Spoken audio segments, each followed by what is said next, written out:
بسم اللہ الرحمن الرحیم الباب الخامس فی الاطلاق والتقیید۔ یہ پانچواں باب اطلاق اور تقیید کے بیان میں ہے۔ اذا اختصر فی الجملۃ، جب جملہ میں صرف مسند اور مسند الیہ کو ذکر کر دیا جائے تو اس وقت حکم مطلق ہوتا ہے، اور جب جملے میں مسند اور مسند الیہ پر کسی ایسی چیز کا اضافہ کر دیا جائے کہ جس کا تعلق ان دونوں کے ساتھ ہو یا ان میں سے کسی ایک کے ساتھ ہو تو اس وقت حکم مقید ہوتا ہے۔ حکم مطلق اس طور پر ہوتا ہے، اس وقت ہوتا ہے جب غرض حکم کو مقید کرنے کے ساتھ کسی بھی طرح سے متعلق نہ ہو تاکہ سامع ہر ممکن راستے پر جا سکے، اور حکم مقید اس وقت ہوتا ہے جب غرض اس کو مقید کرنے کے ساتھ کسی خاص طریقے سے ہو جائے۔ حکم کو مطلق اس وقت ذکر کرتے ہیں جب حکم کو مقید کرنے کے ساتھ غرض کسی بھی طرح سے متعلق نہ ہو، اور حکم مقید اس وقت ہوتا ہے جب خاص طریقے سے حکم کو مقید کرنے کے ساتھ غرض متعلق ہو جائے، اس طور پر کہ اگر اس خاص طریقے کی رعایت نہ کی جائے یا اس خاص قید کی رعایت نہ کی جائے تو پھر فائدہ مطلوبہ فوت ہو جائے۔ اس اجمال کی تفصیل یہ ہے کہ تقیید حکم کو مقید کرنا مفاعیل وغیرہ، نواسخ، شرط، نفی، توابع وغیرہ کے ساتھ ہوتا ہے۔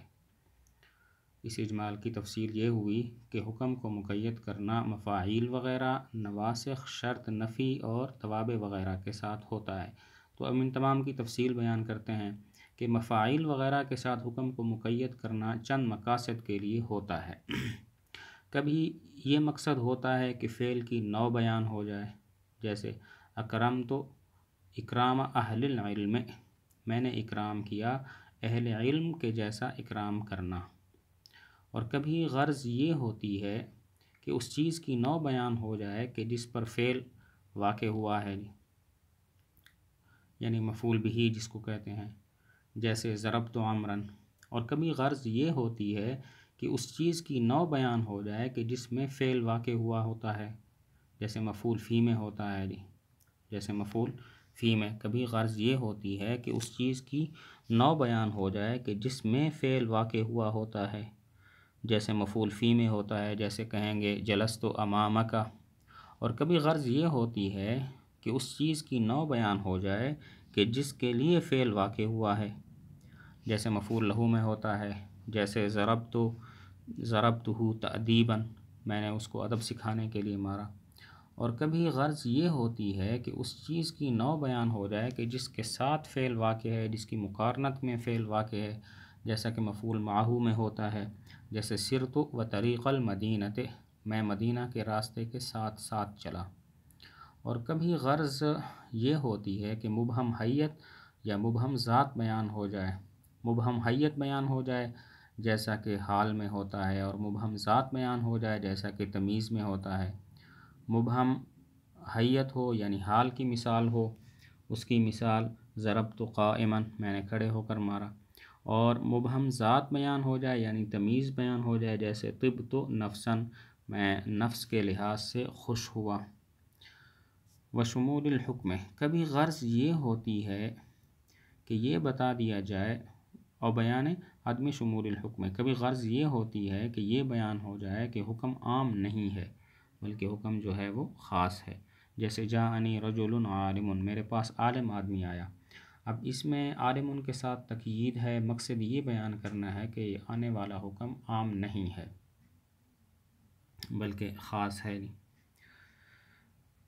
وَتَكُونُ الْقُيُودُ مَحَطَّ الْفَائِدَةِ، ایک فائدہ بیان کیا کہ ان قیود کا فائدہ ہوتا ہے۔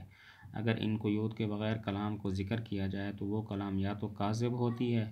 یا غیر مقصود بالذات ہوتی ہے، جیسے وَمَا خَلَقْنَا السَّمَاوَاتِ وَالْأَرْضَ وَمَا بَيْنَهُمَا لَاعِبِينَ، ہم نے آسمان اور زمین کو نہیں پیدا کیا، وما بینہما، اور جو کچھ ان کے درمیان میں ہے ان کو نہیں پیدا کیا، لاعبین، فضول میں۔ تو لاعبین کی قید کا فائدہ یہ ہے کہ اگر اس کو ذکر نہ کریں اور یوں کہیں ما خلقنا السماوات والارض وما بینہما، تو یہ کلام جو ہے وہ کاذب ہو جائے گی۔ یہاں تک ترجمہ کر لیتے ہیں۔ الباب الخامس، پانچواں باب اطلاق اور تقیید میں ہے۔ جب اکتفا کیا جائے جملے میں مسند اور مسند الیہ کے ذکر پر تو حکم مطلق ہوتا ہے۔ وَإِذَا زِيدَ عَلَيْهِمَا، اور جب اضافہ کیا جائے ان دونوں پر کسی ایسی چیز کا، مما یتعلق بہما، جو متعلق ہو ان دونوں کے ساتھ یا ان میں سے کسی ایک کے ساتھ، تو حکم مقید ہوتا ہے۔ اور اطلاق ہوتا ہے حیث، وہاں جہاں لا یتعلق الغرض، غرض متعلق نہ ہو بتقیید الحکم بوجہ من الوجوہ، کسی بھی طرح سے حکم کو مقید کرنے کے ساتھ، لیذھب السامع، تاکہ سامع جائے فیہ اس میں، کل مذہب ممکن، ہر ممکن راستے پر۔ والتقیید حیث، اور تقیید وہاں ہوتی ہے جہاں یتعلق الغرض، غرض متعلق ہو جائے بتقیید ہی بوجہ مخصوص، اس کو مخصوص طریقے سے مقید کرنے کے ساتھ، لو لم یراع، اگر اس کی رعایت نہ کی جائے، تفوت الفائدۃ المطلوبہ، تو فائدہ مطلوبہ فوت ہو جائے۔ ولتفصیل، اس اجمال کی تفصیل کے لیے ہم کہتے ہیں کہ ان التقیید یکون، تقیید ہوتی ہے مفاعیل وغیرہ کے ساتھ، نواسخ شرط نفی اور توابع وغیرہ کے ساتھ۔ اما المفاعیل ونحوها، بہرحال مفاعیل اور ان کی مثل، فالتقیید بہا، تو ان کے ساتھ مقید کرنا ہوتا ہے، لبیان نوع الفعل، فعل کی نوع بیان کرنے کے لیے، اور ما وقع علیہ الفعل، یا اس چیز کو بیان کرنے کے لیے کہ جس پر فعل واقع ہو، اور فیہ، یا اس چیز کو بیان کرنے کے لیے کہ جس میں فعل واقع ہو، اور لاجلہ، یا اس چیز کو بیان کرنے کے لیے کہ جس کے لیے فعل واقع ہو، اور بمقارنتہ، یا اس چیز کو بیان کرنے کے لیے کہ جس کے ساتھ فعل واقع ہو، یا مبہم حیت، یا مبہم ذات بیان کرنے کے لیے، یا حکم کے عدم شمول کو بیان کرنے کے لیے۔ وتکون القیود، اور قیود ہیں محط الفائدۃ، فائدہ کی جگہ پر۔ والکلام بدونہا، اور کلام ان کے بغیر، کاذباً، جھوٹی ہوتی ہے، یا غیر مقصود بالذات ہوتی ہے، جیسے ہم نے پیدا نہیں کیا آسمانوں اور زمین کو اور جو کچھ ان کے درمیان میں ہے اس کو، لاعبین، فضول میں۔